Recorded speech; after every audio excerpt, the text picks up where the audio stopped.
What's up? What's up? What's up? What's up, y'all? Welcome to Shades 2. Happy and blessed weekend, y'all. I'm a little late because it was a lot of traffic on that day on freeway, y'all. I couldn't believe it.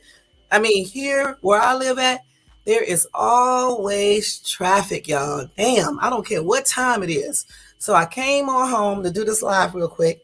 I'm gonna do part two tomorrow because, of course, I can't be here for 2 and 3 hours. So I will do part two of this topic on tomorrow. But I just want to say thank you to everybody for showing up. Hey, LJ, thank you for coming in. Y'all don't forget to thumbs up this video if you like the video, you like the information that's being presented. Also, subscribe to the channel if you're not subscribed, and hit the bell notification so you can be notified of any upcoming videos. Y'all, what's up? What's up? What's up? What's up? What's going on with everybody? How y'all Saturday? Did y'all do something fun today?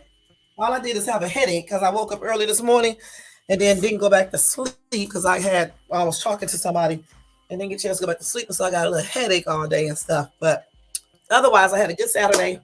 Had to go out to Orange, California and stuff to take care of some business, and got back. Then try to do this little Uber Eats for a couple hours, and then did that too and stuff. But had a good day. So far, I had a good day and everything. So tonight, y'all, we got this interesting topic. Somebody asked me to talk about it. They're not in here. Maybe they'll see it. I don't know, but I'm still going to do the topic because I do think it's a real good topic to discuss. All right. And this will be part one, and part two will be tomorrow or either Monday. If I don't get a chance to do it tomorrow, I definitely would do it Monday. You say you cut grass and play Call of Duty. Okay. Okay. You got a big yard? So hopefully sometime in September, I'll have my son out there cutting grass and stuff versus calling somebody out there to cut it when we move into our house and everything. We was just talking about that house, y'all, and everything. But yeah, so hopefully he'll be out there cutting some grass sometime in September. Okay, okay. Yeah, and I'll be out there doing some yard work like I usually do when I have my house. And I used to go outside and do the yard and all types of stuff. I sure did. Put the flowers out, painted had to replace a brick because one of them fell loose or something. And like I told y'all before, I did my stairs and stuff, painted the siding on the house. Actually, that was David's house when I met him. He had his own house. And so I painted the siding because I felt like it was needed to be touched up. And I didn't want the deck back there on the back. So he said I can get that taken down. And actually my oldest son and his friend tore the deck down. And then we hired a dude to come out, a contractor. He came out and did the stairs, but I had painted the stairs and stuff. I did that myself. So it's fun having your own house, y'all. I ain't gonna lie. I did enjoy this break though, because man, I was getting tired of doing all that shit, especially when we moved out here. And I had to do the palm trees, get those done. It was just too much. Just too much. But now I'm tired of this apartment stuff too, because it's too small and I got a lot of stuff. So getting back into a house would be a great thing for right now. You saw the dude that slashed the woman. He was in handcuff. Really? A dude slashed the woman? Yeah, it's a lot of stuff be happening to women, y'all. But it's also some stuff be happening to men. I not as much as women though. But surprising when I was researching it, how many men get beat up by women, or no, not exactly by women, but being domestic abuse. Because you have to realize that they may be talking about homosexual dudes as well. You know what I'm saying? The women percentage rate was 23%, and the men was 19%. So that's pretty much something that is surprising to me. But before we go into this topic, y'all, let me go ahead and do this disclaimer real quick. Okay, the copyright disclaimer under section 107 of, wait a minute, hold on, y'all. Wait a minute, hold on. Let me do the actual one. Let me see, copyright. Let me do the other one. Let me do the whole disclaimer. Hold on, y'all. Y'all don't forget the thumbs up. When you come in, make sure you thumbs up. And also, if you would like to show support to this channel, you can do that by doing a Cash App donation to $Shades2. All right? Yeah, thank you in advance. Okay, so let's see if this is it right here. This is not the one. Okay. So this is the one right here. So it's a copyright disclaimer under Section 107 of the Copyright Act of 1976. Allowance is made for fair use for purposes such as criticism, comment, news reporting, teaching, scholarship, education, and research. Fair use is permitted by copyright statute that might otherwise be infringing. That's the entire Copyright Act, okay? All right, and that is scrolling across the video as well as in my description area, and then it will be down here in my comment section when I'm done with this video, okay? So anyway, y'all, as I was telling you guys with this topic, I was doing some research on this topic, y'all know, and I saw that men, let me go ahead and get that real quick. Men, let's see if I can find it. Wait. I was looking at, no, I did this on another way. So anyway, I got this information right here where it says, it said, what gender has the highest rate of, domestic violence?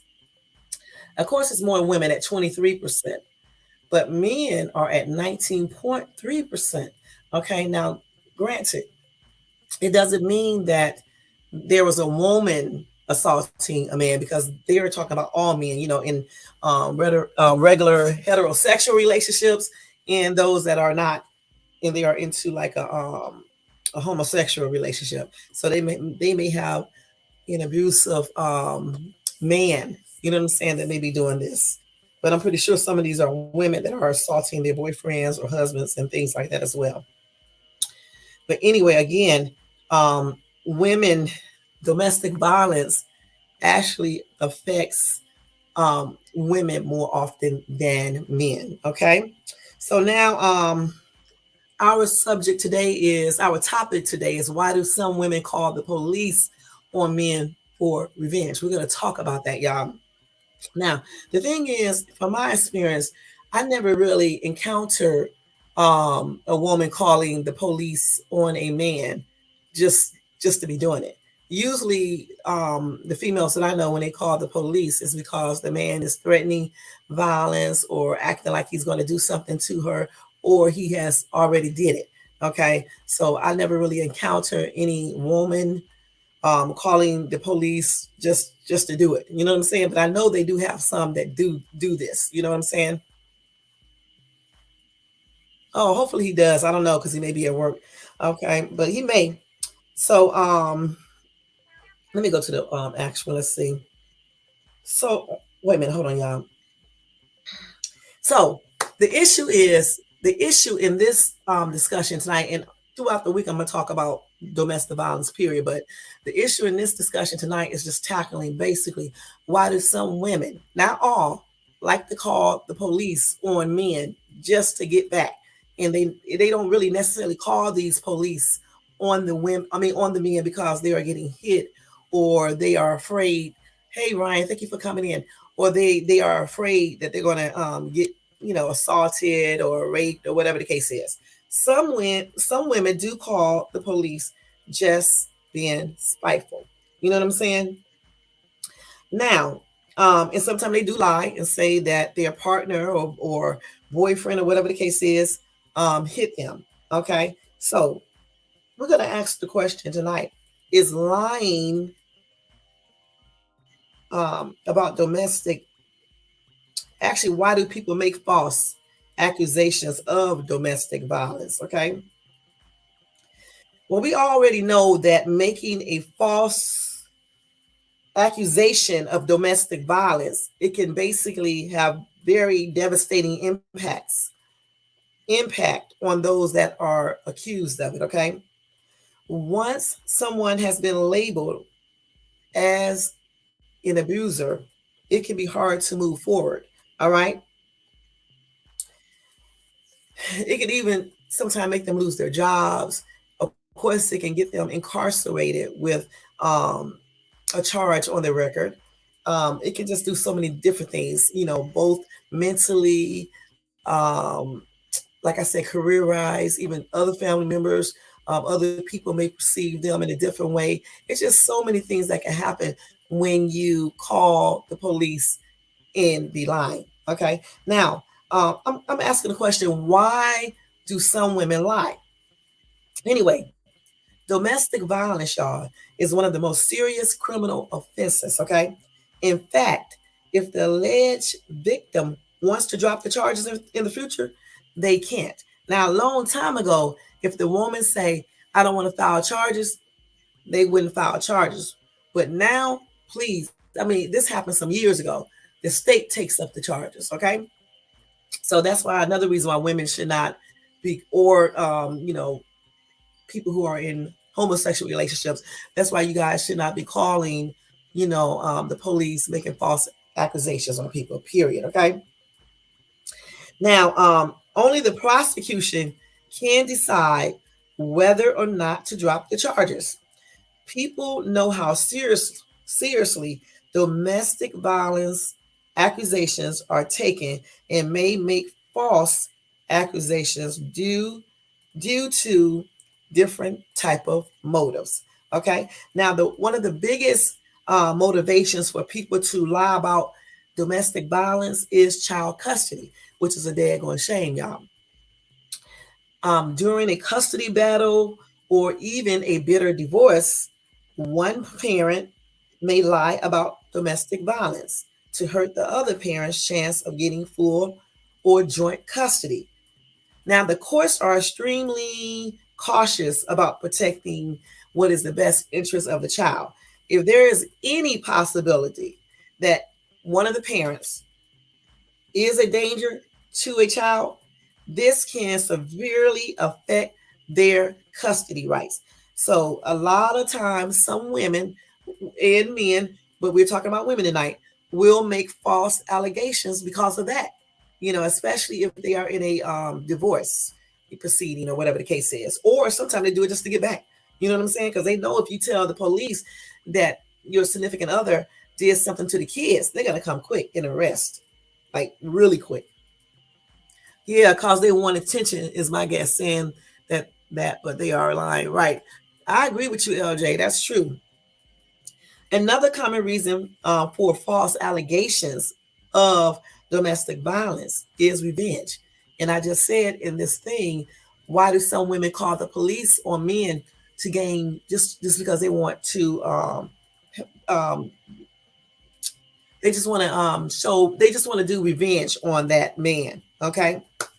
A lot of times, if a relationship ends on a bad circumstances, a scorned ex may falsely accuse the other partner of domestic violence. Now, their goals could be number one, to damage their reputation. Number two, to deter others from wanting to date them. And number three, just like LJ said, to get attention and pity. Now, I don't know why people do this because I can't even recall one time. Well, I don't really date people who I have to call the police on. But when I told you guys about the situation with my first boyfriend, who I did have to call the police on many times. Okay, he also called the police on me too, but I definitely called him on him many times. But I never like falsely called anyone. Just like when he had to call him on me, he never falsely called. Usually somebody is acting, aggressive or whatever the case is. But I never act aggressive unless somebody threatened me or put their hands on me. But you know how some men do. If you stand up for yourself, they want to trip out and want to call the police on you, and all this other bull crap. You know what I'm saying? When they are the ones who first hit you, I just hit back. You know what I'm saying? Point blank. But some women do falsely call the police. Okay, for devious reasons. And some of those reasons are the things that I just said up here a few seconds ago. Now, anyway, the effects of the accusations on the partner, however, could include number one, loss of family and or friend or relationship, especially if the chick is lying and pretending like you did something to her because you got another woman. And when that other woman find out, she's going to be like, wondering, do you really, did you really fight your ex? Did you really do all of these things? Yeah, I hit back for self-defense. Right. Right on. Okay. So sometimes these women will call the police on you, because you're in a new relationship or because they want you to be embarrassed, around your family members or your friends or whatever the case is. They're trying to tear down your reputation. You know what I'm saying? Also, another effect is losing your job because sometimes employers, will terminate you if they find out that you are hitting your significant other. You know what I'm saying? It's really frowned upon. Like if you are in the military or certain professions, they definitely frown on it if you are abusing your partner. And so I don't know why any woman would do this, but when they get mad, and especially if you have another woman or something like that, or you want to leave, sometimes some of these women do this. Okay, the next effect is jail time, fines, and other criminal penalties. Okay, again, this is why some of these women abuse this right, because they want you to go to jail. They want you to have to pay these fines. They want you to have a record. So if you are with a woman that does this, the question that I would ask you is, why are you still with them? Because ain't nobody forcing you to stay with her. You know what I'm saying? If somebody is calling the police on you falsely, why are you staying there? Why? Why? The next one, a criminal conviction on the record. Again, I don't know why anyone would let this even get far. Because again, if you're with a woman that is starting stuff with you, and then if you try to defend yourself with words, right? Not with hands, not with threats, just with words. And then she gets mad and want to call the police and pretend like you're saying you want to hit her, or she's acting like you hit her. I wouldn't even be around this person. Okay, just like when I tell women, why are you around a man that abuse you? The same thing applies to guys. If you know a woman is calling the police on you, why are you still there? Because nothing good is going to come from that. Nothing. Okay, nothing. Okay, so anyway, a lot of these women though, don't know that there are criminal charges for lying. Okay, false accusations of domestic violence can ruin someone's life. Under certain circumstances, lying about domestic violence is a crime.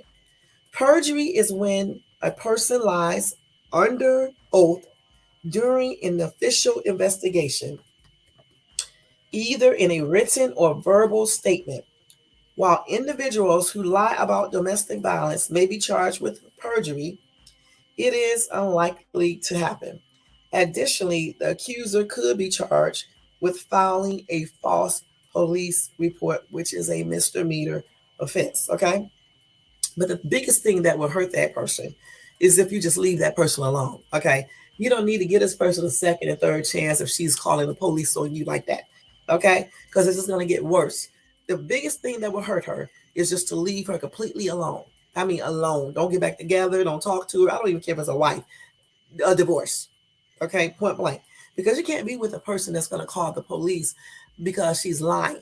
Now, I'm not talking about men who are threatening women and saying what you're going to do, or saying threats on the sly side, or if you hit this woman or did something like that. Okay, I'm not talking about those type. I am talking about a dude that's basically having a little disagreement. He's not being violent with his words and threatening or hitting you. Okay, those are different things. You need to call the police on people that act like that. But if this guy is not like that, and he's calm, cool, and collective, even if he get a little loud, as long as he's not putting his hands on you, as long as he's not threatening violence or knocking stuff down in the house or throwing stuff around, just doing things that make you think that he may become violent.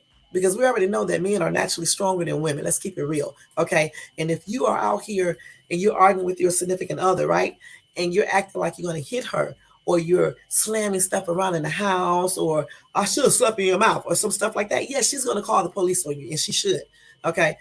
I'm talking about if you're just having a basic, general little argument, and nobody is talking about physical violence, and nobody is getting up, jumping in the other person's face, or shoving each other, or throwing stuff around in the house, and just, doing having violent episodes. Okay. Those type of situations, yeah, sometimes you definitely need to call the police, because you hear many times of these type of situations ending up with the woman most of the time getting killed or hurt. Okay, sometimes the men do too, but not like the women. Okay, so in those type of situations, you definitely need to call the police. I'm just talking about in a basic argument where no violence is happening. You're just arguing back at each other. Nobody's throwing nothing around in the house. Nobody is doing any crazy stuff or threatening. If you don't need to be calling the police if you're just having a constructive argument and no violence threats are made or anything like that, or the kids are not being touched and things like that. Okay. Anyway, y'all, the individual who was falsely accused can file a civil lawsuit against the accuser to receive money for any damages caused by the false allegations. Did y'all hear me? So when you want to pick up the phone and make up lies and call the police, the other person has the right to file a civil lawsuit and sue you for damages caused by the false allegations. And I'm going to tell you straight up, in a courtroom, you're going to lose, point blank. Okay. All right. So let's go ahead and go to the next one. Okay. Let's see. So we already talked about it being a crime. So now let's go ahead and do this. So it says, can you be falsely accused of domestic violence? Okay. Let's see here.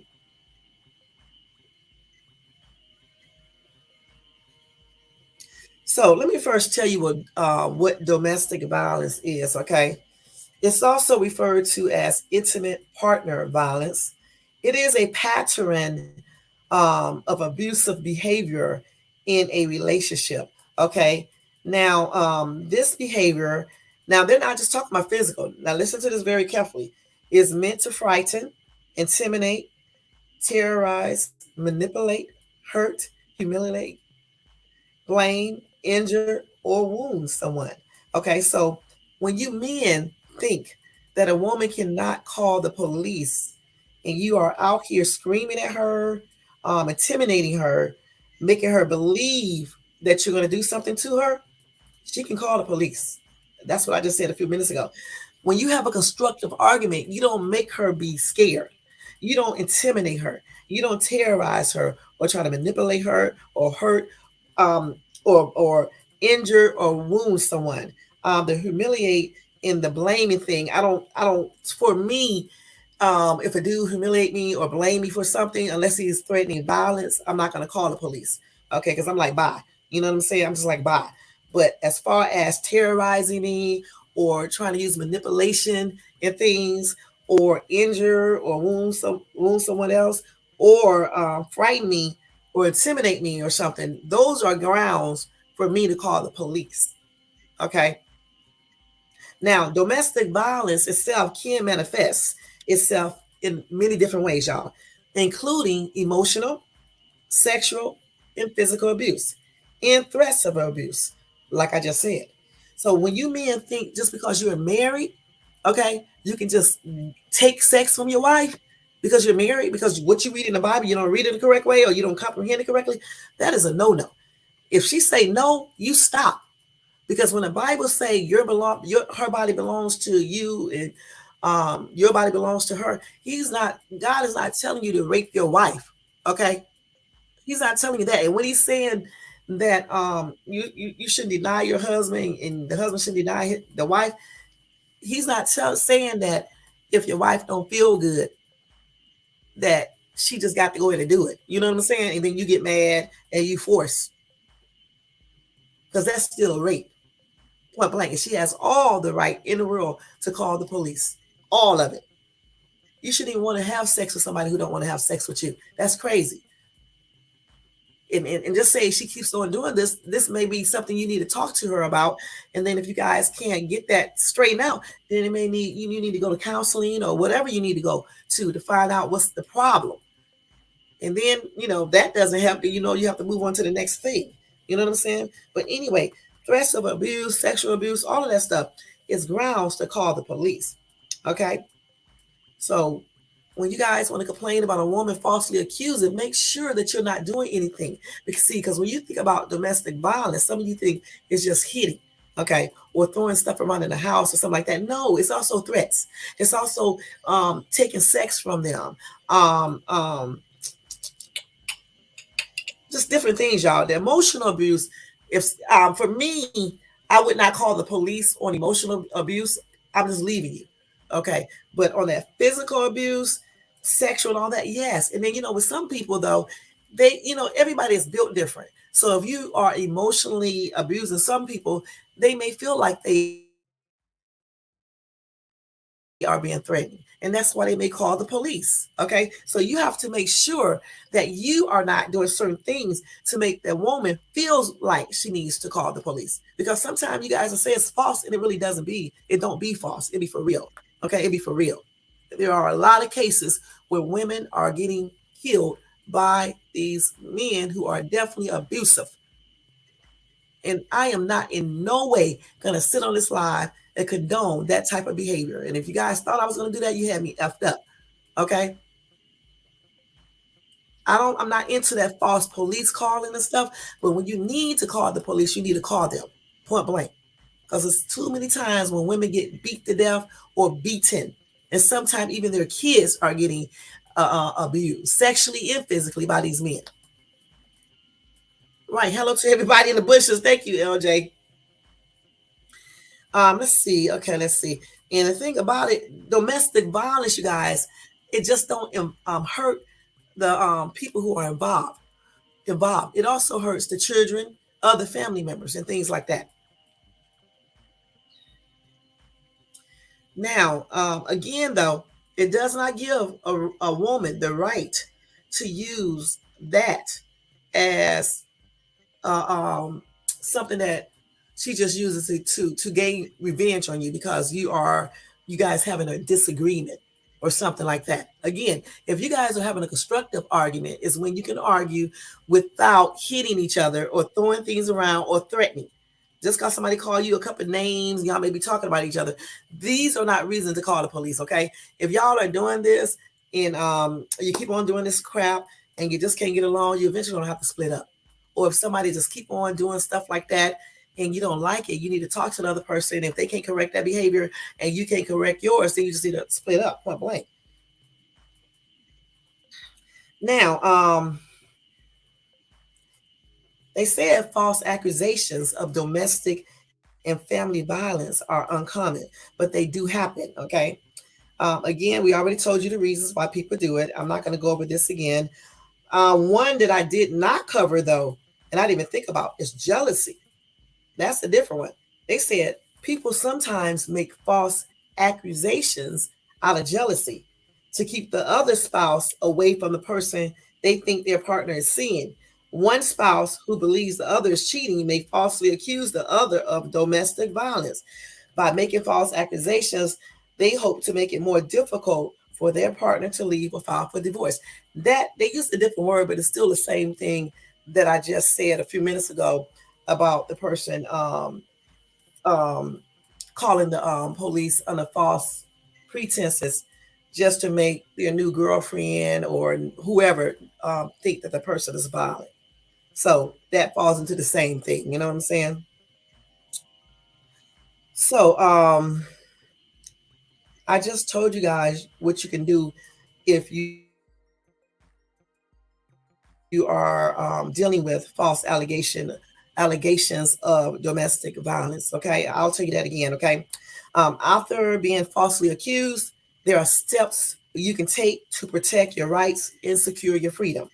The first step is to find an experienced attorney who has dealt with false allegations of domestic violence. The attorney can help gauge the case complexity and inform you of your rights. If you have been wrongfully accused, your attorney will help build your defense to show that you are a victim of malicious allegations. If the prosecution obtains a restraining order, ensure that you do not breach its terms or conditions. Any contact with the accuser or the children named in the order may violate the restraining order. Maintain a calm personality and keep a safe distance from the accuser to demonstrate cooperation in the investigation and case. You can help the attorney by gathering evidence that supports your innocence. The evidence can include statements from witnesses who can testify to an incident or the victim's lack of credibility. It can also include physical evidence that supports your case. You can also protect your rights, your parental rights if you have children, by gathering evidence showing that you are a good parent. If they are doing that because they are trying to make sure you don't get um, joint custody or full custody of the kids. Okay, anyway, you got to show the burden of proof. Okay, when making a false domestic violence allegation, one must provide evidence to show guilt beyond a reasonable doubt. Okay, the burden of proof is the threshold a party trying to prove a fact in court must meet for the fact to be legally established. In a false allegation of domestic violence, the burden of proof rests on the accuser's attorney or prosecution, y'all. They must prove beyond a reasonable doubt that your behavior was abusive.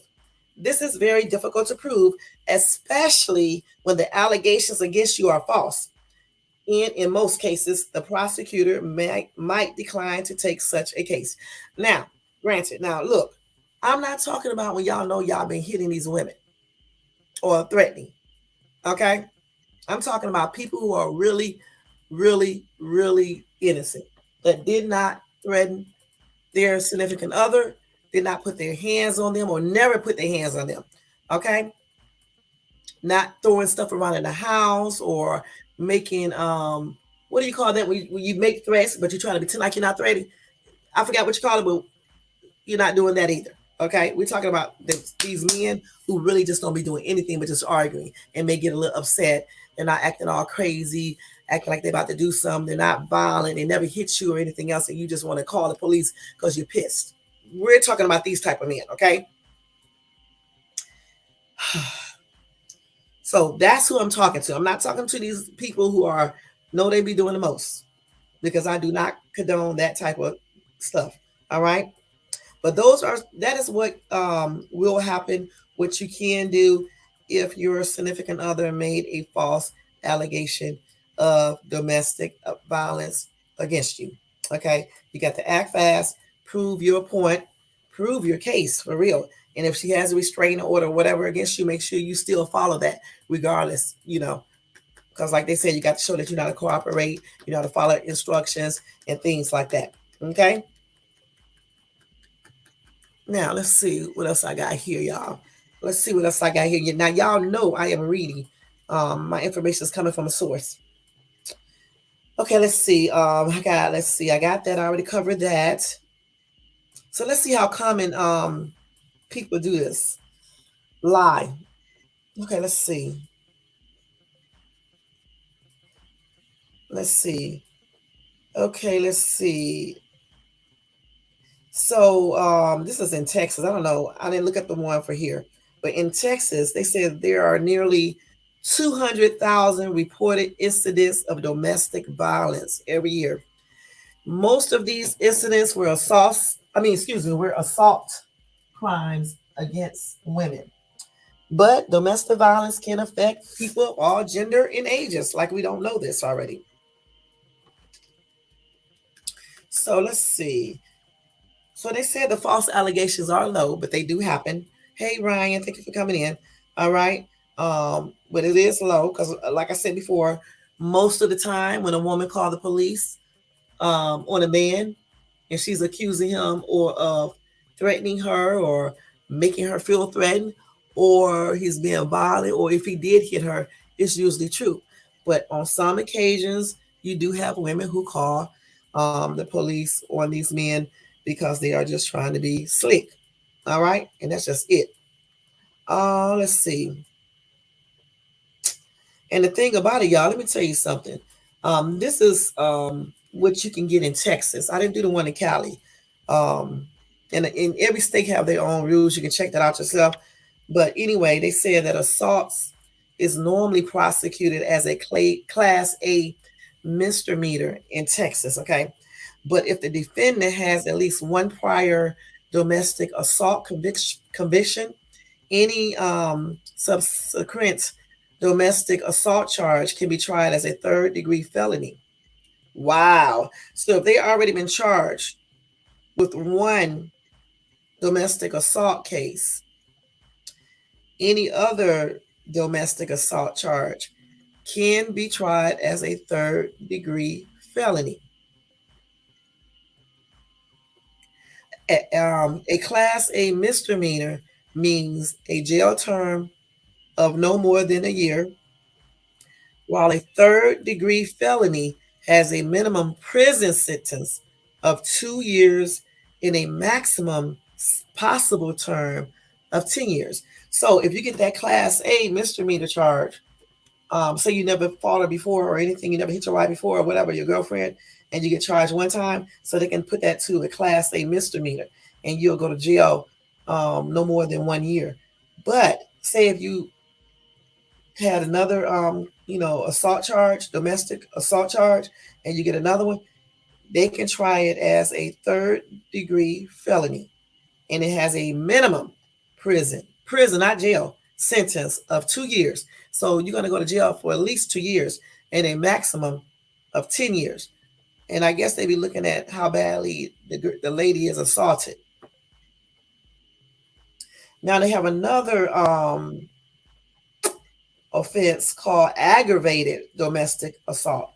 Now, the key difference between regular assault and the aggravated kind is that the defendant used or exhibited a deadly weapon, such as a firearm, or intentionally caused serious bodily injury to the victim.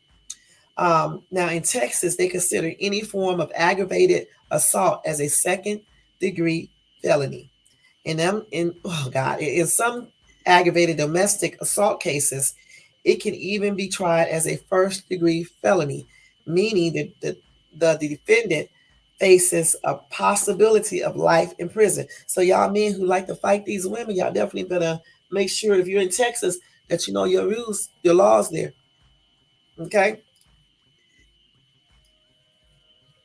Now those are the basic domestic violence laws of Texas. Like I said again, if you want to find the laws, the basic domestic laws in your state, you can easily look that up, and it can let you know what it is. And you can also look up for your state, um, what are the charges, what charges can you face for making false allegations of domestic violence. Okay.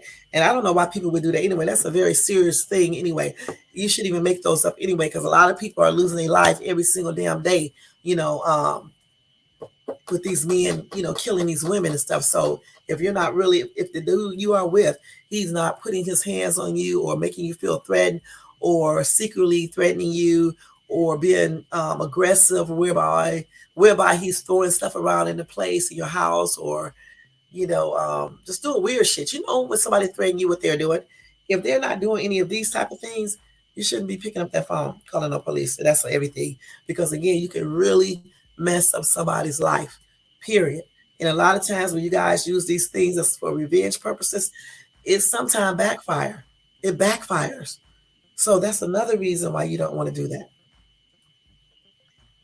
Okay, let's see what else we got here. All right, let's see what else I got here. So let me tell you guys when you should call the police. Okay, we already know when we should not call the police. Okay, we don't need to call the police because we're having a simple argument, and certainly a simple argument over the phone. Now, granted, if you're talking to your spouse or boyfriend over the phone, and he's making threats about when he gets home, or he said, "I should beat your ass," or "I'm gonna do other things to you," yes, you may want to call the police. But if you guys are just having an argument on the phone and nobody is threatening, and make sure you're not threatening him either. Don't be provoking. Okay, it should be no reason why you should be calling the police. Okay. So let's go ahead and say, when should I call the police during a domestic dispute? So they said fights between each other, significant others, are common. However, some domestic disputes can turn violent and abusive. In these situations, calling the police to home is necessary to protect a person's life and the lives of his or her children. Unfortunately, some people, like I was just talking about, can misuse police services for domestic violence. So um, so, oh my God. So you should make sure, like I just said, make sure that you're calling for the right reason. Okay.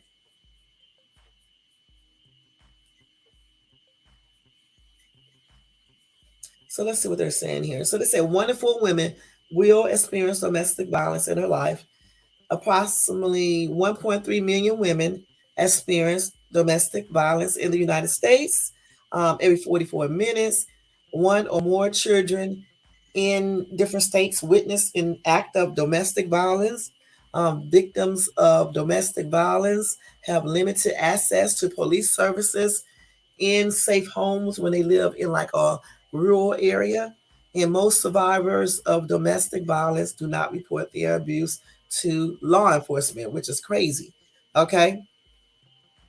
Now, like I said, not every domestic violence report that police officers receive is true and valid. Many people abuse police services to report domestic violence against a partner, usually during an argument. People who need protection from an abusive partner should be the only ones who use domestic violence services. Unfortunately, this is not always the case. Once a person calls the police to make a false domestic violence accusation, his or her partner can suffer serious consequences. Okay? So, how do you know when to call the police? Again, certain domestic situations do require police intervention. However, not every argument requires the involvement of law enforcement. Knowing the difference between an unsafe situation and an unpleasant argument can keep a couple out of serious trouble. Now, so these are the reason why you should be calling the police, in case some of y'all don't know. Okay, if you experience any one of these, if the victim suffers an injury or physical abuse caused by his or her violent partner, you should be calling the police. The abusive partner makes a threat to harm the victim or his or her children, call the police. The abusive partner threatens to harm himself or herself, call the police. The victim experiences ongoing physical or psychological violence, then call the police. See, a lot of people didn't realize you can call the police if you are doing psychological violence toward your significant other. So you can call the police on that too. As a general rule, a person should only call 911 if he or she is concerned for the health and safety of himself or herself, his or her children, or his or her partner. Calling the police in any situation that is not an emergency will result in a loss of resources and serious consequences for the alleged abusive partner. Now, these are the times when you don't need to be calling the police, and I hope you guys are listening good. Okay. Some people do call the police on their partners for domestic violence for reasons other than emergencies, like we've been talking about. Contrary to some beliefs, police officers cannot cool down a non-violent domestic argument, y'all. If you need to cool it down, then one person needs to leave or go into another room. Okay. And that can cool it down, or stop talking. That can definitely cool it down. Okay. Because you can't argue by yourself. And then just say if the other person keeps on going on, then the one person may need to leave. It don't necessarily mean that that man has to leave. If the man won't leave, then the woman can leave. Okay, you can get in your car and leave. Now, a person cannot choose to drop charges after he or she calls the police for a domestic violence incident. The police will take over the situation and make an arrest based on their judgment. Usually, they'll make an arrest if they see any scars or marks on a woman or the man, but we're talking about, the woman right now. Or like say if the police come out to the house and say stuff is thrown all over the place, it just looks like he's been doing the most, then he will probably take the person, you know what I'm saying, because he's showing a violent nature. Okay. Anyway, a person should refrain from calling the police under the following circumstances. Okay, here we go. He or she wants to end a non-violent argument and believes that calling the police will diffuse the situation. You don't need to call the police for that, okay? Unless that person begins to start acting violent, okay? His or her partner has reacted violently, but not towards the person. For example, a person throwing a lamp at the wall may be shocking, but he or she likely performed the action out of frustration rather than violence, unless he or she is throwing that lamp at you. or saying that they're going to hit you with that lamp like they're throwing it on the wall, then you may want to call the police. Because, like, for example, if I'm sitting up here arguing with my significant other and I'm like, I should hit you like this, and I throw this, he may need to call the police on me. Because if I'm throwing this thing over there at the wall and telling you I should hit you like this, that's basically telling this person that I'm capable of throwing it at them next. And you can even ask the police when you call them. You can tell them before they come out there and see if they think they need to come out. Okay. This is another reason why you should be calling the police falsely. He or she wants to teach the partner a lesson or scare the partner by involving the police. Those are not some reasons to call 911 in a domestic situation. Okay. Now, some of these situations can fit into a domestic violence situation. An abusive partner can throw objects intending to hit the other person, like I just said. If a person experiences physical violence, he or she should call the law enforcement. However, if violence or the threat of violence is not present, do not call the police. It's going pretty good, Lisa. How's your day? Thank you for coming in. Okay.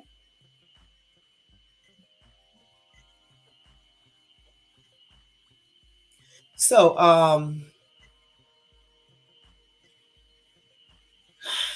so that's it, y'all. That's just it. I think I covered everything here. I do. I think that's it with that topic. I thought I was gonna need part two, but no, because basically I just told you everything in less than an hour. Okay. Let's see. I'm currently doing a hair glass treatment. I bought this a hair gloss treatment. I bought I bought this hair gloss by John Frieda from Target. I let it sit in my hair for 20 minutes and just washed it out. I'm excited to see the results. Apparently supposed to add intense shine. Oh wow. Really? My day was pretty good. How was yours? Wow, you need to let us see it, Elisa, when you do it. A hair gloss? I don't know if I can use that because if it has chemicals in it, it may make me have another allergic reaction. But I'm gonna look at one and see what it does and stuff. But I know it's gonna be cute. Shine and smoothness. Okay. Let me know how that went, okay? So we just found out, y'all, what we need to do in case our significant other, is making false police calls, allegations. Okay. Again, domestic violence is a serious offense. I don't know why anybody would play with it because so many women get killed each and every day. You know what I'm saying? Or either get beat. So I don't know why any woman would use that as a ground to just seek revenge on her partner. I just don't. Because again, domestic violence is a serious situation.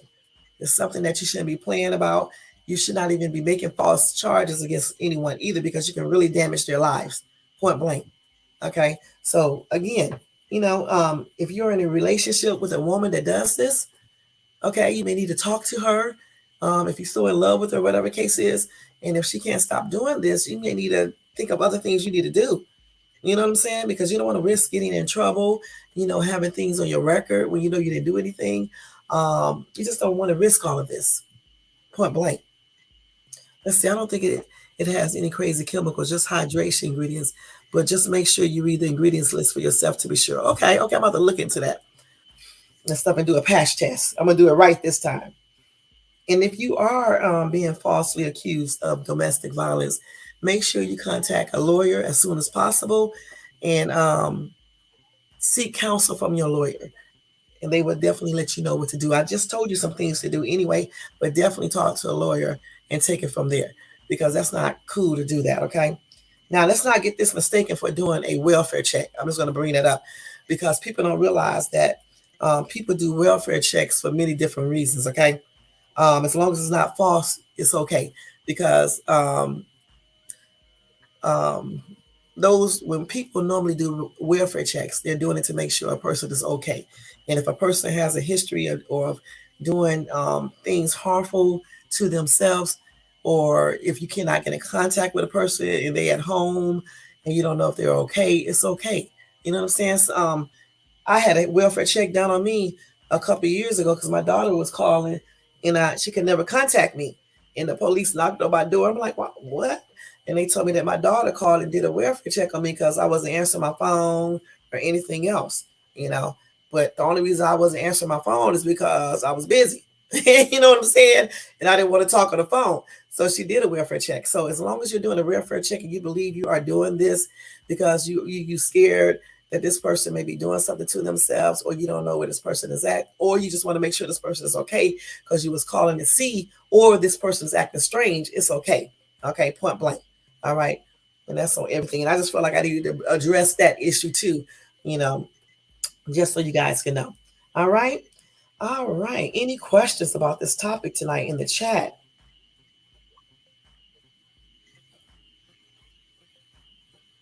And I'm glad I got a chance to cover this, even though the person who asked me to cover it did not attend this live. But it doesn't matter. This is a good topic to cover anyway, and I'm glad I covered it. Okay, let's see. So, y'all, let me go ahead and do some breaking news real quick. Jamie Foxx is reportedly recovering well, according to family members, just to let you guys know that. So that's a good plus. That just came up. Let's see. They said the worst is over, I guess. And he's recuperating, you know, trying to get back to normal, I guess. I guess we have to wait to see if that's 100% true. But I'm just reading this from this article real quick. Let me see if I can give you this other information real quick. Okay, let's go ahead and do this real quick because I don't got too much time left. Okay. So y'all, a YouTube star rode in the Titan sub days before it went missing. His footage shows OceanGate CEO Stockton Rush discussing control issues with the brains of the sub. Can you believe that? So a YouTuber star got on. Is this Mr. Beast? See if this is Mr. Beast. It looks like it. Let me see what this is. Let me see. I don't think this is Mr. Beast. Let's see. Oh no, it's Jake Collier. Anyway, a YouTuber says he rode in the Titan submersible just days before it went missing, y'all. His footage shows OceanGate CEO Stockton Rush discussing issues with the sub's life support system. Jake Collier says in the video that the sub had issues every day during his trip. Man, how many damn signs can you get before you actually get on something to know not to get on it? Okay? Let's see what you said. I feel so. I do too, girl. I do too. Let's see. Jake Collier posted the nearly 30-minute video to his YouTube channel. It's the D. I don't know how you pronounce this. It's DALLMYD on Friday. Collier's channel has more than 13 million subscribers. Y'all, this is a big ass YouTuber. Okay, 13 million. You know he making some real money on YouTube, man. Gosh. And his videos features himself finding lost items while diving. Let's see what you said. The CEO was passionate about the ocean and he worked hard on it. But of course, he did so many things wrong as well. I still can't help but feel sad for him as well. I know. They do. They do. They definitely do need to do that. LJ, you're correct. Anyway, this YouTuber, joined the Titan submersible for its third mission. The submersible went missing during its fifth mission on June 18th. So that Titan went down there 4 times before, okay? Now, it's amazing how this guy said that at one point they had to take the submersible to a nearby cove to do repairs before heading out to sea. Look at this. It says we are mission number 3, but the first 2 missions they weren't able to dive down to the Titanic due to weather conditions, and also the Titan, the submarine. I guess something happened when they were towing it back. A ghost net got wrapped around it, broke a lot of stuff. Collier said in the video. They are just double checking everything right now, making sure everything's safe. Before heading out to sea for their dive, OceanGate planned to do an engineering dive, but Rush decided to call it off because the sub was having issues with how it was functioning and the weather conditions were bad. And that's what the OceanGate official says in the video. Rush, debriefing the crew on why he called off the dive, said something just didn't seem quite right. Right, with the submersible control system, which he called the brains of the sub. Wow. That's why I called it, but mostly because we have got to find out what this control problem is that's sort of important controlling the sub, Rush says in the video. It's up there with life support. The problem, Rush said, is that two control pods on top of the sub were not consistently communicating. Then Collier cuts the video after Rush comments. Collier says he wasn't sure if the control pod issue was the same issue that later caused the Titan catastrophic implosion. That's going to be messed up if it did. So, yeah, the thing is, y'all may want to go ahead and check out this dude's video on YouTube. It's called, I can't play it on here, but it's Titan Sub Tourism. Let me see what it says. Let me go to the channel and see exactly what it says, y'all. Wait. A lot, and then all of a sudden it stopped wanting to talk. So I guess that's the CEO right there. But his name of his channel is, wait, let me get his name. Again, I just told you guys what it was. Let's see. It is God, I forgot his name already. I had it a few minutes ago. Let me find his YouTube page. Y'all can go watch that video yourself. Let me see. I can't even find it now. What's this dude's name? Oh, his YouTube channel name is this right here. Let me put it up here. It's DALLMYD. So go check his YouTube channel out on YouTube, and you will see that video he did with the CEO who just got killed on the Titan. And he's talking about why I don't think he got a chance to go down because it was having some type of issues. So go check him out on YouTube, okay? Gosh.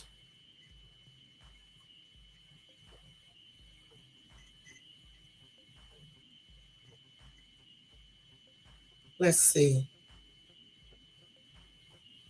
Somebody said they watched the video, y'all, and that sub did not look safe at all. And I'm just a regular guy. The shape, the way, the door bolts from the outside, the controls were basically video game control. Jake is lucky to be alive. He's blessed to be alive.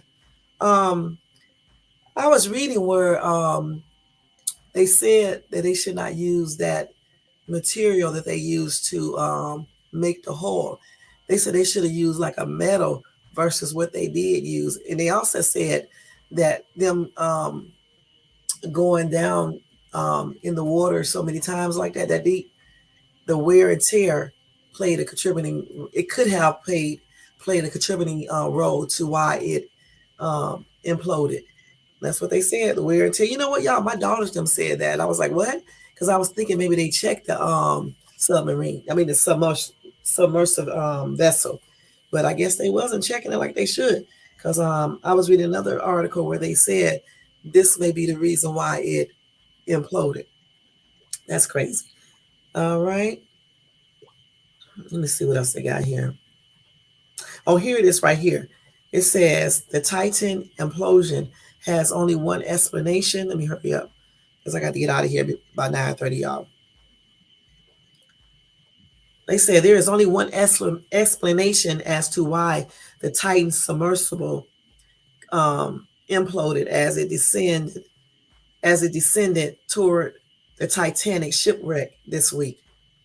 And they said that is a fault with the engineering design of the capsule itself. And that's what a deep sea submersible pilot said. Okay. He said that the repeated stress from trips to the Titanic wreck on a hull made from an unconventional material meant the vessel was just not designed to withstand the pressure that it went down to. Let's see. They said that one of the deep sea robots drafted in to look for the submersible had found a debris field consistent with the catastrophic loss of the pressure chamber near where communication had gone dark. They said the vessel had stopped responding to the surface trip around an hour and 45 minutes into its descent. The thing about it, and that started at 8 a.m. So I don't think they ever got a chance to get down there all the way. I don't think they got a chance to go all the way down. Let's see. Yeah, I think they was almost there. I'm not, but I don't think they went all the way down. Anyway, this dude, his last name is Ketter. He has spent over 20 years making trips to around 1,600 feet below the surface. Okay. He explained that the laws of physics are known and don't change. Adding, that means from an engineering and operational point of view, we know how to do it. It's not something that needs to be discovered. We as an industry and as humanity have been 3 times deeper than the depth of the Titanic to the Challenger deep to the deepest points of all the oceans. We have been down and back up many times safely, the Costa Rica based pilot said.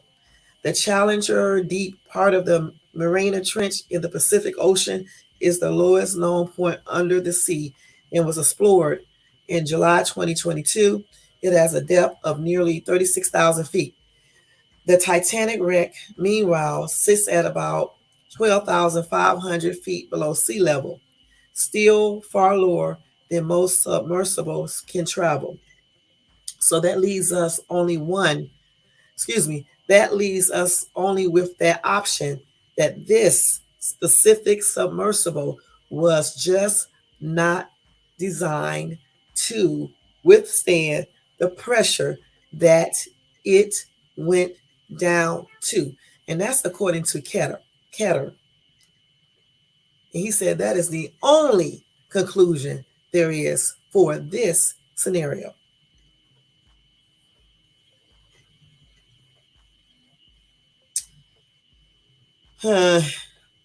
He also said it's very unusual to have a carbon fiber cylinder for its hull. He said while other deep sea submersibles tended to be constructed out of metal spheres. That's crazy. He also said the Titan owner had received warnings about its novel design. Also, one of the company's former employees sued the company over safety issues in 2018, while the New York Times reported that the manned underwater vehicles committee of the Marine Technology Society had warned OceanGate about not allowing independent testing of the craft. That is crazy, okay?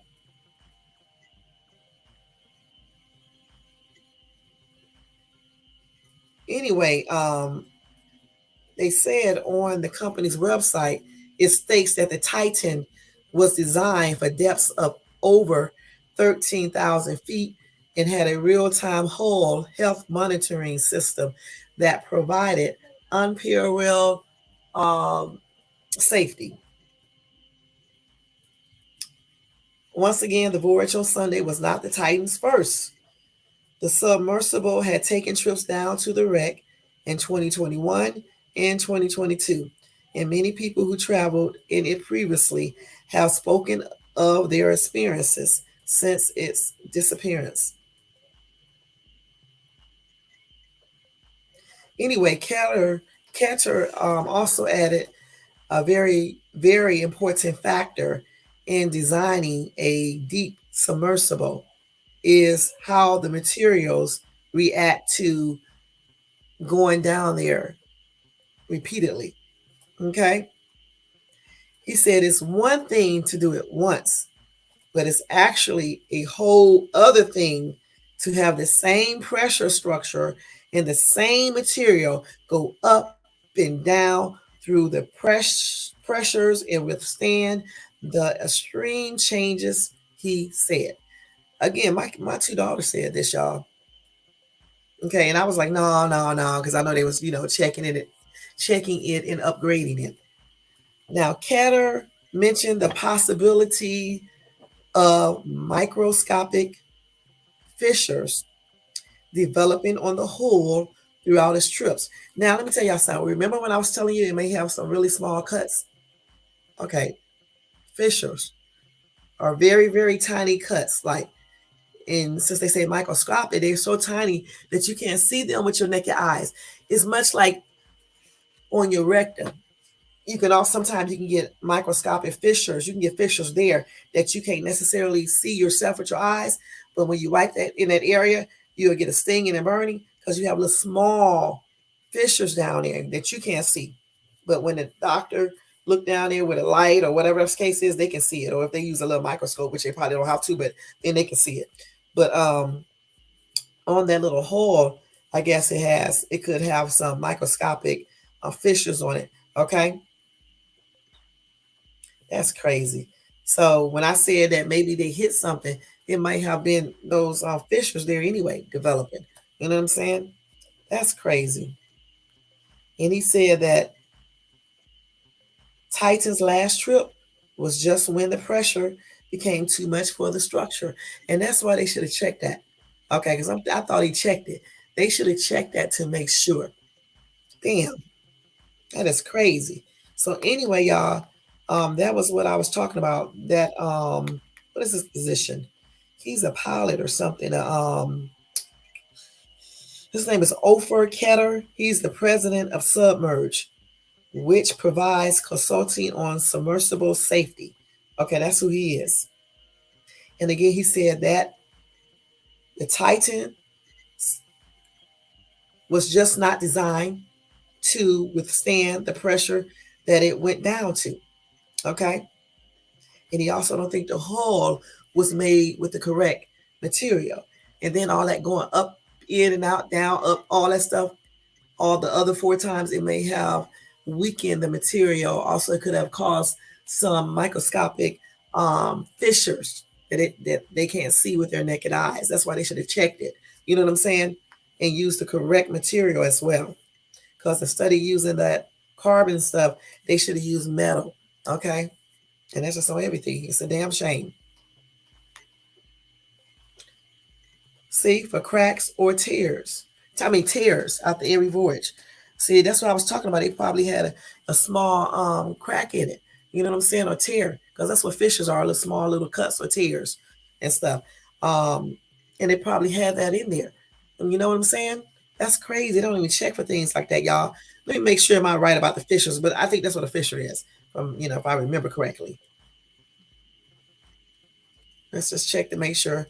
Then we're gonna get ready to get out of here. What time is it? Yeah, we got a couple more minutes. So yeah. Oh yeah, again, a small tear in the lining of the anus. Anal fissures may occur when passing hard or large tubes. Yeah, okay. That's exactly what they are, y'all. Right.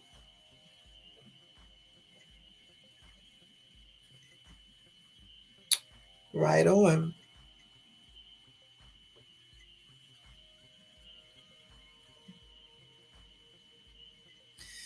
Yes. Okay, so here we go. You can also get anal fissures if you have a lot of diarrhea. Let me just stop. But yeah, I'm just saying because I'm reading about this. So fissures are like little small tears, okay? Like I said, sometimes you can have them in your rectum, like I said before. You know what I'm saying? And be small like cuts or something. Sometimes you can't see them with your naked eye. If you get like a flashlight or something like that, sometimes you can see them. And then they can bleed, they can hurt and things like that. So make sure you don't be constipated and things like that or holding that stuff because you can get those. Okay. But anyway, it's probably some like fissures. It could be alleged. It could be some fissures on, it could have been fissures on the Titan. That's what they were saying. That's what Ketter, I think that's his name, was saying. And that's what I said. Remember the other day?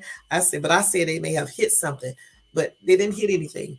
But it may have already been some fissures there. Okay, so they got to check that out to see. I don't know if they're gonna be able to figure that out because they would probably have to find all of the pieces, but we will see. And of course, if they would have used different material for the hull or hull or however you pronounce that, that could have been played an important role in that as well. Okay, that's tripped out, y'all. I need to look up something. Yeah. Okay, let's see what else. Okay. Hmm. Cowboys Deion Sanders had emergency surgery for blood problems. I just want to let you guys know that. Um, just give you this information real quick for 9:30. Let's see. So anyway, let's see. He may have to get his left foot amputated as he continues to suffer from blood flow problems in the area. Okay.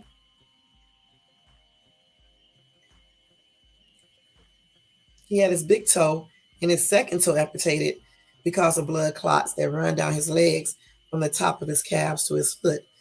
And now he may have to have his left foot amputated because he continues to suffer from blood flow problems in the area.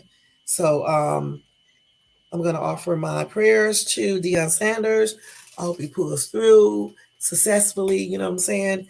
And hopefully they can get his blood flow to go throughout his foot and everything else, his leg or wherever, um, like it should. Hopefully they don't have to, hopefully he does not have to lose his foot, okay? And my prayers are extended out to him and his family. That is crazy. Mm-mm-mm.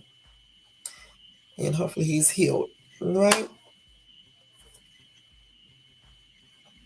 Let's see. So a pro basketball player is blaming CV for a rare heart condition.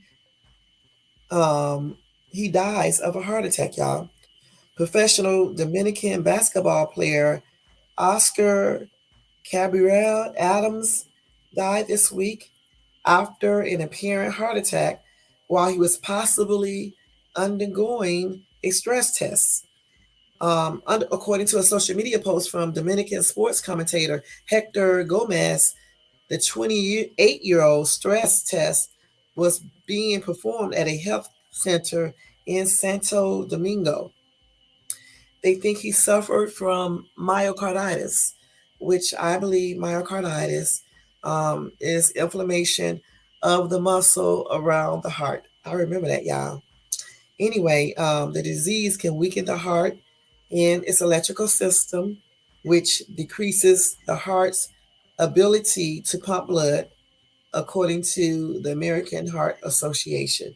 Oh, okay. And following his death, social media posts surfaced in which Cabaria Adams suggested he developed the weird heart disease after he received 2 doses of you know what. He said, I got a damn myocarditis from taking a effing you know what. I got 2 doses of that one, and I knew it. Many people warned me. That's what he wrote on his social media page. He also said the V was a work requirement. That's crazy, y'all. Anyway, um, he did die. That's sad. Okay. And my condolences are extended out to his family, his friends, and fans. May he rest in peace. And my prayers go out to his family as well, and his fans and friends. 28 years old. And they say he had myocarditis, which is inflammation of the heart. I mean, the muscle that surrounds the heart. And let me make sure that's what that is, myocarditis. Because, I remember a lot of stuff for medical, but sometimes I have to make sure I'm right. Okay, here we go. Okay, so it's okay. Okay, so it's the inflammation of the middle layer of the heart wall. Same thing. They say it's usually caused by a viral infection. In a severe case, can weaken the heart, which can lead to heart failure. Okay, that's sad.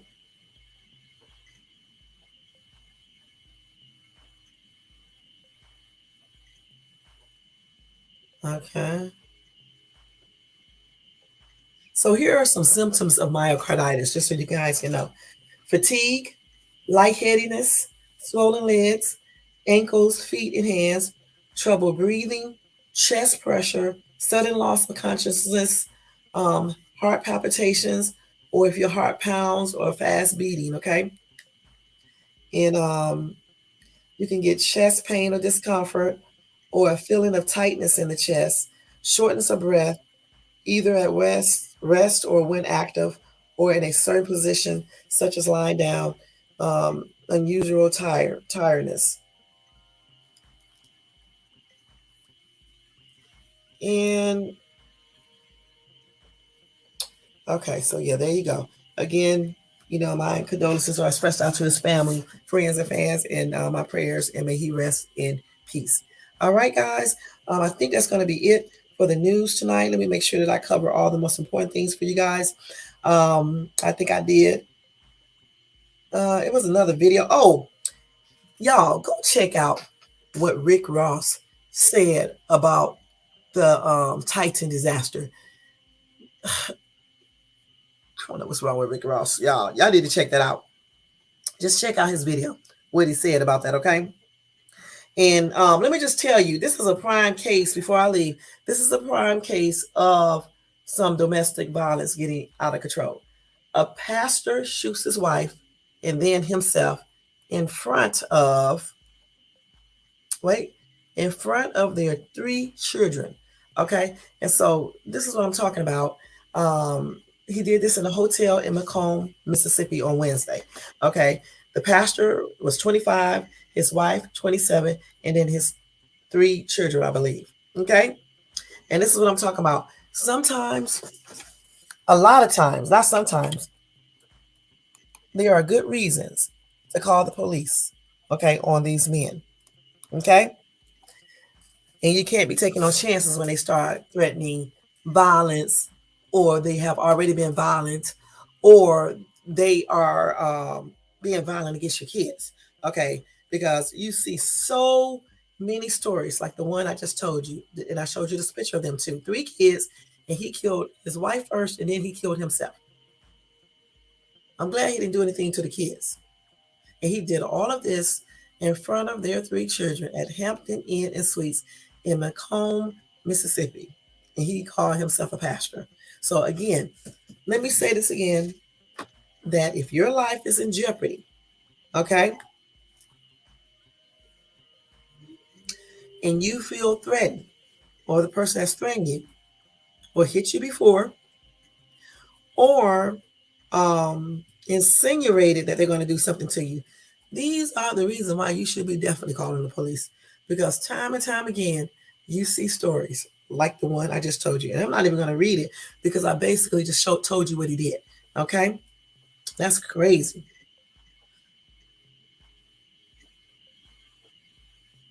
Let me see some of y'all real quick. Let me look at this other story.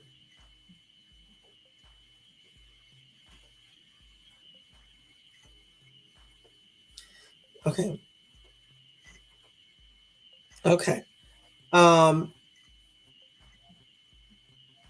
let's see. Let's see. So a family of billionaire explorer on Titanic subs say instant death from implosion was best. Was best. Let me see what she said was best. I'm not going to read this whole thing. She just said it was the best outcome, y'all. And it's the cousin of the British billionaire who died in the submersible trip to the Titanic, says his death as the vessel imploded was the best outcome compared with the crew slowly running out of oxygen. Okay. And this is Kathleen Cosnet, who is the cousin of explorer Hamish Hartwig. Okay. So she said that. All right, I agree. I agree with her. Okay, and one more story I want to tell you guys about. Let me see. I think I got one. I might not have that. That may be it. Yeah, I think that may be it, y'all. That may be it. It. I'll just tell you this real quick. A woman shoots Texas Uber driver. She claims she thought he was trying to kidnap her to take her to Mexico. Okay. I may go over that story on Monday with you guys, y'all. I'm not going to read it tonight. I just want to let you guys know that. Also, a Wyoming grizzly bear is very sad, a baby grizzly bear, because his mom abandoned her. And I guess I don't know what they're going to do with the grizzly bear, or if they're going to try to take care of it or whatever the case is. But again, I'll let you guys know about this on Monday if I don't come back tomorrow. Okay. And another story, I think I read this before to you guys, though. Oh, I did. This is an old story. I'm not going to read that again. So there you go.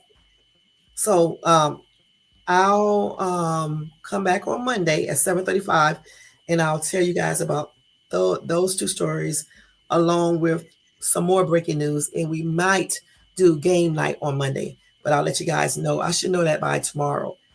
One more news article is that a Texas police worker collapsed and dies amid extreme heat index over 110. I don't know why they continuously work if they know it's super hot outside and they don't have water or anything like that. You cannot be thinking so much about your job and money that you just overlook your safety, okay? Because all they're going to do is say my condolences and express their sympathy, but they can't bring you back. So if you are doing a job outside and you know it's extremely hot, get you a bunch of water, okay? Get you a bunch of water.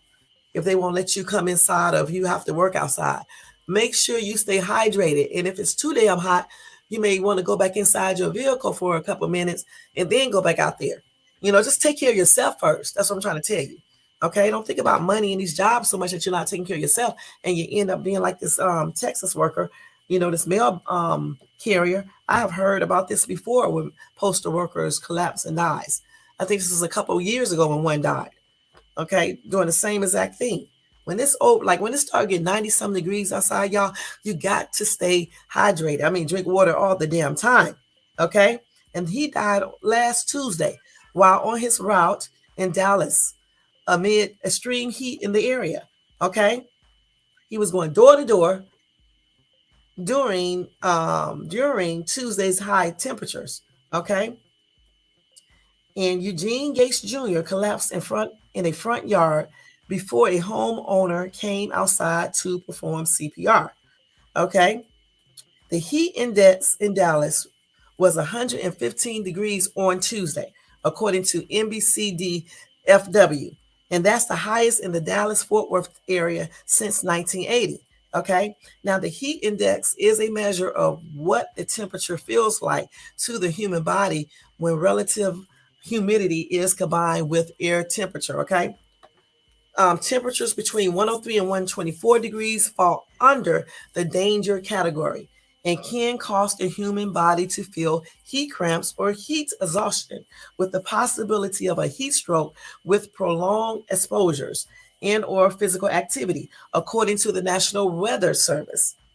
Okay, so like I said again, if it's hot like that, good and dead going well that you need to drink a lot of water. And if you're feeling hot, you need to get back inside of your vehicle, cool off, okay, for a while. Forget that job. Shit, even if you have to say you can't finish the route. Now, this man is dead. You know what I'm saying? And I don't know why they even let them deliver mail when it started getting dangerously hot. That is crazy. One of these commenters said exactly what I said. Regardless of what job you have, there is no sense in dealing with an unworkable environment and allowing it to put your life in a position to be taken. This could have been prevented by being ready for your environment and using your physical self-property. And I agree. Okay, 100%. It doesn't matter about him being an older guy. Use common sense. It's too hot. Okay, get your butt back inside your car, turn on that air, maybe even tell them you cannot finish this route because it's too damn hot. It doesn't matter. And somebody said they don't have an air conditioner, inside the delivery vehicles or anything. That's crazy because they should have air conditioner in there. Okay.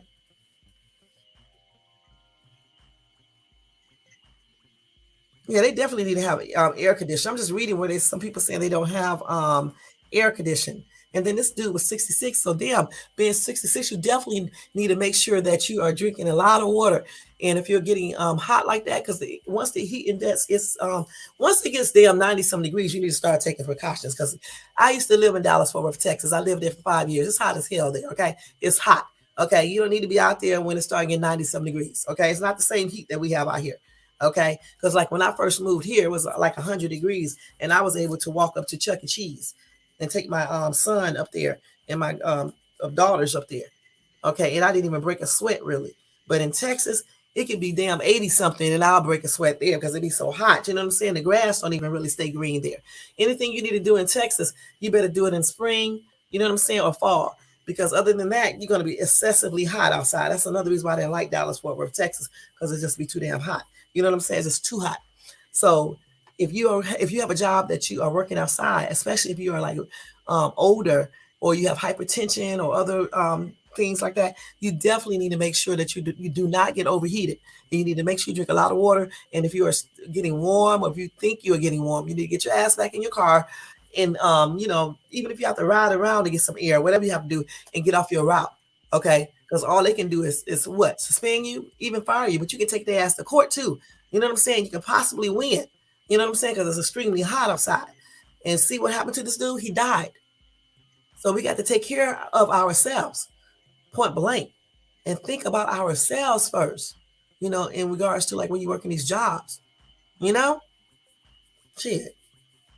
Anyway, my condolences are expressed out to his family and his friends and things. It's a sad situation. My prayers are extended out to them as well. And may this guy, rest in peace. It's sad. 66 years old. That's crazy. And somebody said, why is this man still working at 66? You know why. USA. You know why. Damn. Somebody said, trust me, the PO was and is more concerned about that mail getting delivered than the mail carrier. And that's on everything. That is on everything. That's why you got to be concerned about yourself. And that's on everything. You think I'd be out here doing Uber Eats? It'd be damn. If it's extremely hot, I'm going to be out here taking some damn food to some damn body like a weirdo. Okay. You're going to be waiting. Okay. If it's extremely hot, like last year, I think that was last year when I first started it, right? And it was extremely hot. I was like, damn, it's hot out here. And so I started wearing my little sundresses and sandals and shit because I was getting too damn hot. And I made sure that I had water and had my air conditioner on and shit like that, and refused to go up to apartments and everything else. You know what I'm saying? Because you got to take care of yourself. You know what I'm saying? You got to, because these jobs don't be caring about you. All they're going to do is say my condolences and sympathy and all this other stuff, and then they're going to hire somebody else. Heck, I'm drinking water right now, but you got to take care of yourself, okay? And everything that you do, because I'm telling you, people don't be caring. Okay, they don't be caring like they be claiming. Okay, so you definitely got to take care of yourself. All right, so let me see what else.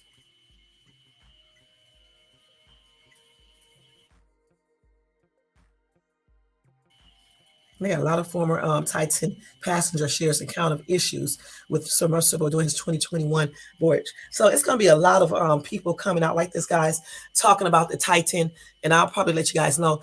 I'm talking about this because I'm really kind of pissed at the dude taking his 19-year-old son. I'm going to be perfectly honest, okay? Because as a parent myself, I just don't see myself putting my kids in any type of situation. And so every time I see an update, if y'all don't want to hear, you don't have to listen, I'm going to be talking about it. Okay, because it's a sad situation. If the little boy wasn't on there, I probably wouldn't be talking about it so much. I'm just like pissed about that. Okay, because all these other people are like, oh, okay, this little boy didn't get a chance to live his life or do anything. And the only reason why he went is because he wanted to satisfy his dad. I don't like that. I just really don't. That's not cool. Okay, so yeah, I'm going to talk about it when I see new stuff come up, until I get tired of talking about it. You know what I mean? And that's on everything, But oh my God, yes. It's a trip, y'all. It's a trip. It is a trip. But I'm just reading these little comments about this postal person, y'all. This one person said there's no excuse for this. They deserve breaks and popsicles and water and cool down time. No breaks, no water should be punishable by law. And I agree. You know what I'm saying? I agree 100%. And I think this was in Texas, right? Yeah, 100%. You know, damn, they should be having ice water. Okay, ice water. But you know what? Again, as a worker, and you know you're out in the heat, carry you some damn ice water. My gosh, carry you some ice water. Put a cool towel around your damn neck, okay, while you're delivering mail or whatever you're doing outside. That stuff actually works. They even have air conditioner things you can put on you. You know, cool things that you can put on you around your neck to keep you cool. When you start getting 50 and above, you need to make sure you're taking care of yourself and prevent certain things from happening because your body is changing. Even when you start being in your 40s, okay?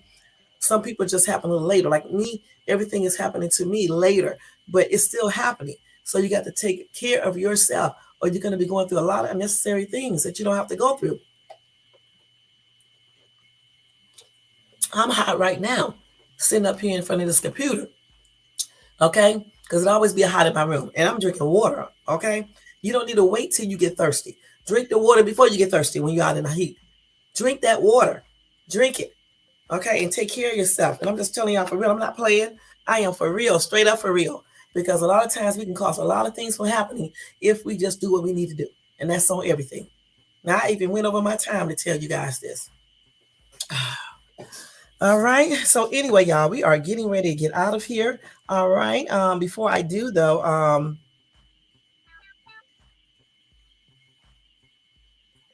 so he still got HIV, Charlie Sheen. Let me see what they're saying right here real quick. I guess he still has it, huh? I didn't even know he had HIV, y'all. I'm gonna be perfectly honest, okay? Let's see. So he openly living with HIV, okay? Okay, I didn't know that. Mm-hmm. Okay, so he was going through a settlement. Okay, I'm just reading this, y'all, because I didn't know. Okay, so he has HIV. All right. But anyway, let's see. Anything else that I need to tell you guys? So California had another earthquake. Where was this at? What was it? A 3.4. Let's see. Damn it. Let me see, y'all. See, I'm hot in here, y'all. Yeah, they just had a 3.4 magnitude. Let's see. They had more than 100 earthquakes over the last 24 hours, according to USGS. Those are just like minor earthquakes. They have earthquakes out here all the damn time. As a matter of fact, they have earthquakes throughout the world all the time. You know what I'm saying? You guys just don't know it, okay? Let's see. Okay, I don't really care about this right here. I just hopefully they don't ever have a real major one out here. You know what I'm saying? Even when I leave, I hope they just don't ever have one. Anyway, that 3.4 earthquake struck 28 kilometers northeast of Barstow, California. Okay, at 10:10 a.m. That was earlier this morning. Okay, and then a magnitude 2.8 earthquake struck 12 kilometers northeast of Ridgecrest, California, and then a magnitude 2.8 struck 1 kilometer northwest of Pentecost, California. But that was on yesterday. Okay. So they be having earthquakes out here all the time. They are just so small that you don't feel them. And I'm only concerned about the large ones. You know what I'm saying? Because those things are no joke. And I hope I never be in one.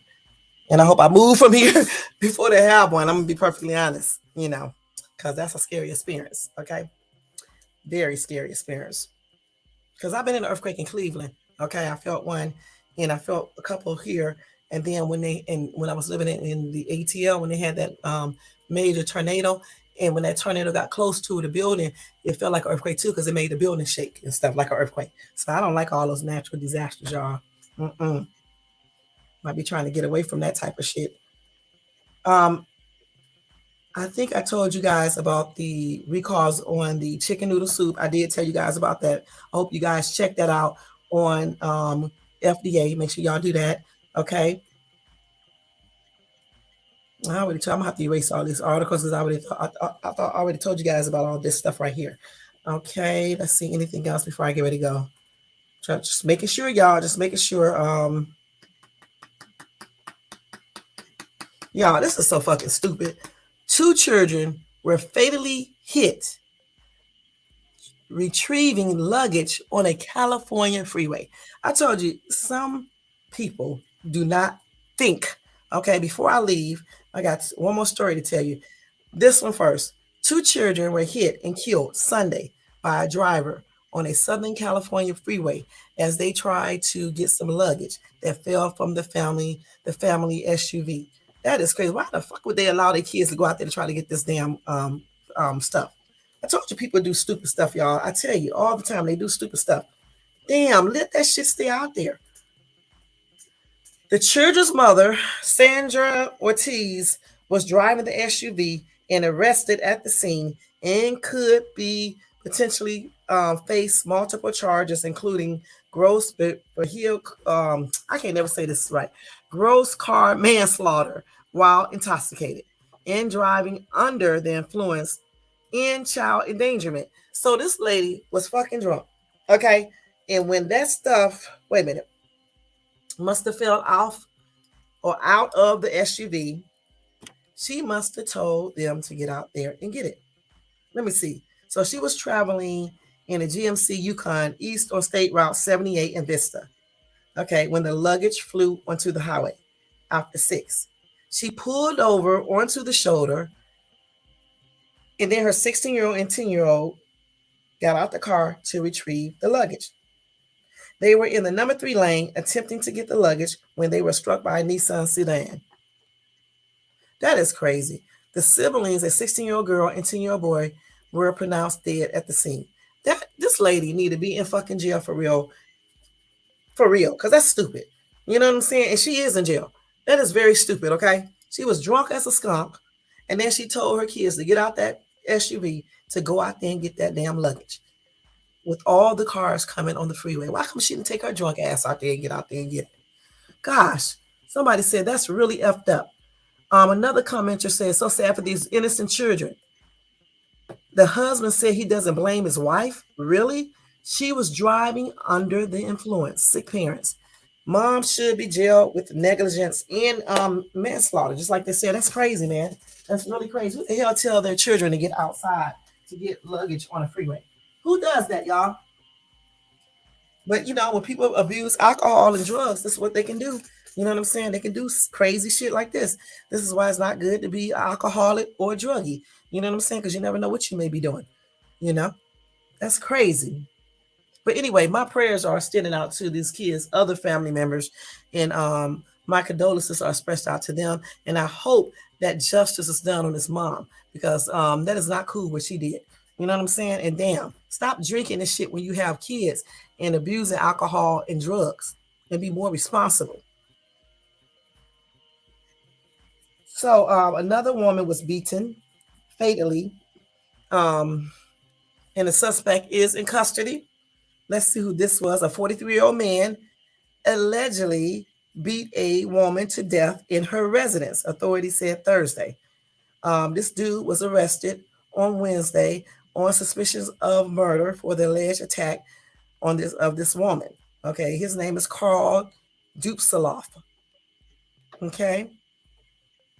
And he was taken to a hospital for psychiatric evaluation, but was expected to be booked into the detention center.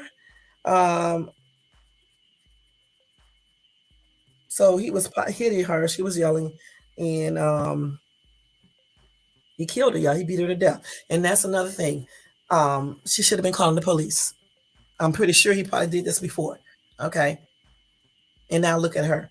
So if your significant other is actually doing something, you know what I'm saying, for real, yeah, that's when you need to call the police.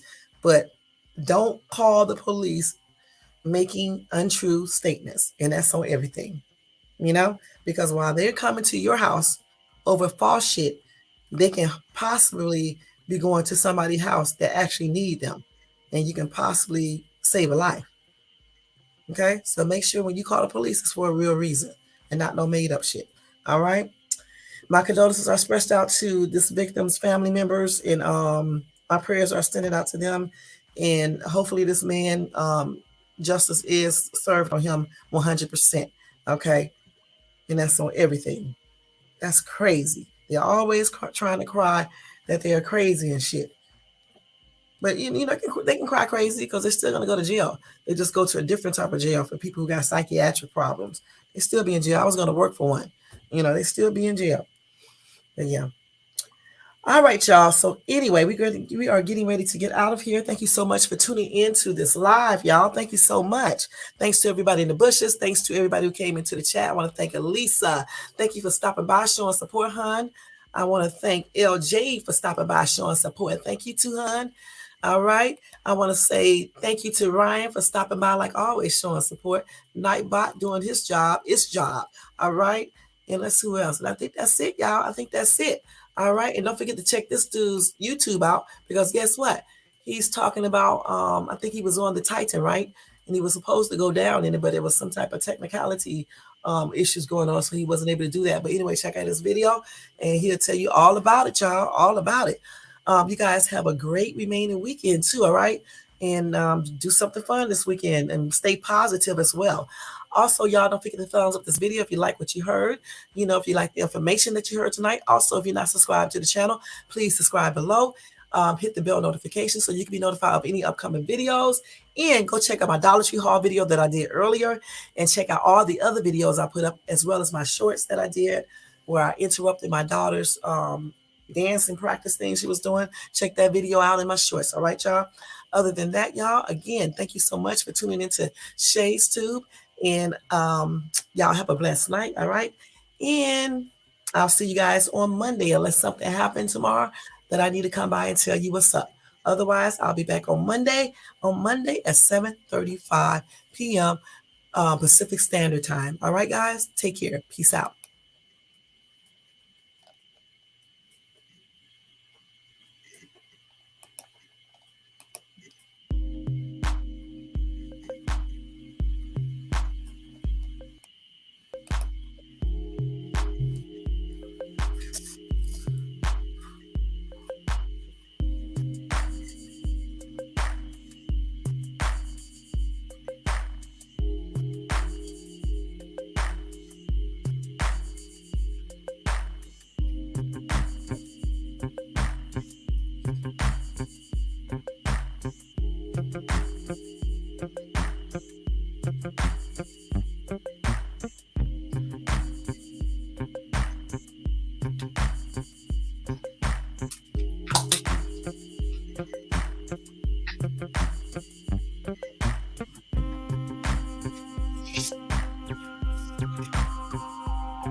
Good night, y'all. Take care. I'll see you guys on Monday evening, 7:35 Pacific Standard Time. Good night, and thanks so much.